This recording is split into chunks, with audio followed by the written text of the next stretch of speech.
l'armée malienne continue d'abattre le feu sur les terroristes. Le summum du professionnalisme, le génie à son paroxysme, la stratégie militaire dans toute sa splendeur. À Goundam, une mission de ravitaillement des groupes armés terroristes a été traitée avec succès. Bilan, 15 terroristes neutralisés, 8 radios et 2 véhicules récupérés.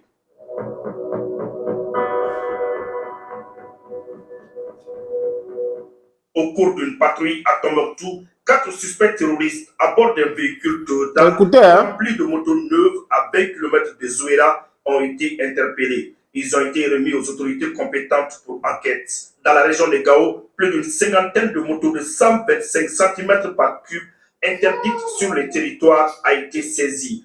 De retour de mission, une patrouille des forces armées maliennes a récupéré une moto des groupes armés terroristes à 20 km au nord-ouest de Gossi. Le propriétaire avait fui. Dans la localité de Nampala, nos hommes ont neutralisé un terroriste dans la forêt de Bondou.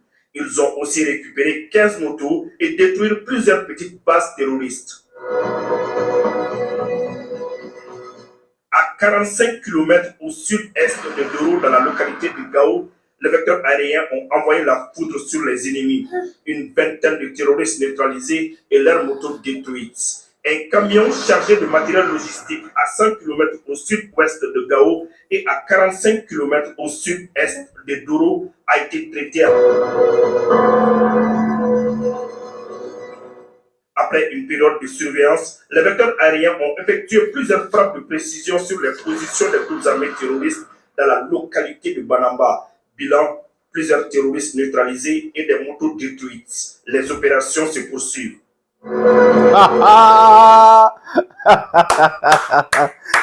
Le professionnalisme a son paroxysme. Ah oui. Les amis, vous pensez que les motos là viennent d'où? Les motos là viennent de la Mauritanie. Et ça vient aussi de l'Algérie. C'est compliqué maintenant peut-être de passer du côté de la Côte d'Ivoire ou du Sénégal. Mais voilà les pays qui ont l'accès à la mer.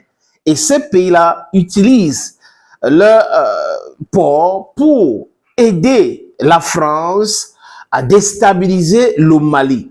Les amis, si la France n'avait pas la main mise à ce qui concerne l'administration, les autorités algériennes, mauritaniennes, ivoiriennes, ça ne devait pas être possible tout cela.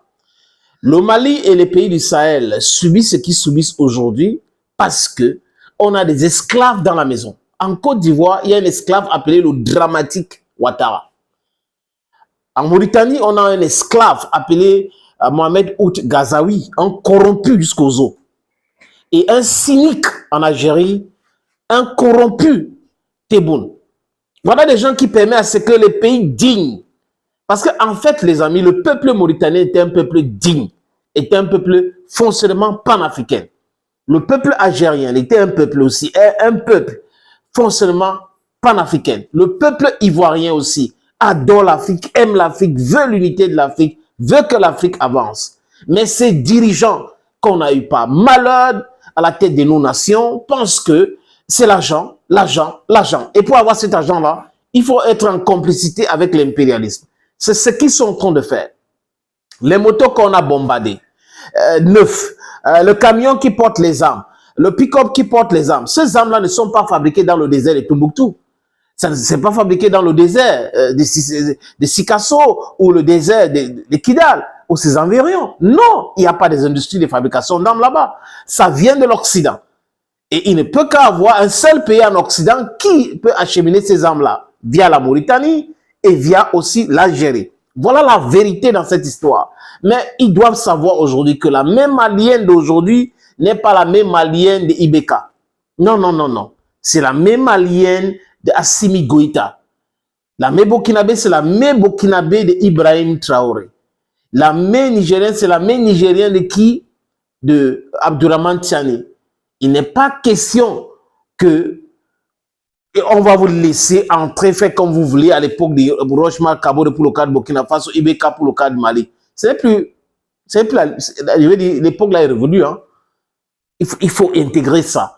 Emmanuel Macron doit savoir, on ne va pas laisser le Mali tomber. Macron, je ne sais pas combien de fois on va te dire ça. Macron qui est con, ou c'est Macaroni, on ne va pas laisser le Mali tomber.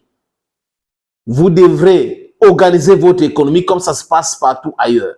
L'Allemagne, l'Italie, et cite Kijelewski, organisez votre pays comme ça. La compétitivité, créer des industries. Ne basez pas votre économie sur le pillage de l'Afrique, sur l'exploitation sauvage de l'Afrique, sur l'assassinat, sur les menaces des dirigeants africains pour vous permettre de continuer à exploiter l'Afrique.